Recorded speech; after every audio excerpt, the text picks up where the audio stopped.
Juru bicara pemerintah untuk penanganan COVID-19 Ahmad Yuryanto kembali menyampaikan informasi terbaru mengenai jumlah kasus dan data pasien COVID-19.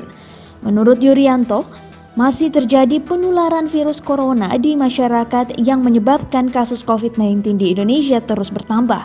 Berdasarkan data pemerintah hingga Senin 20 Juli 2020 pukul 12.00 waktu Indonesia Barat, diketahui ada 1.693 kasus baru COVID-19 dalam 24 jam terakhir.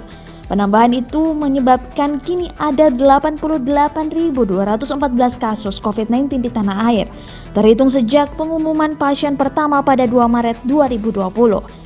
Pernyataan ini disampaikan Ahmad Yuryanto dalam konferensi pers yang disiarkan langsung dari Geraha BNPB pada Senin sore. Menurut Yuryanto, 1.693 kasus baru itu diketahui setelah dilakukan pemeriksaan 14.027 spesimen milik 13.250 orang dalam sehari.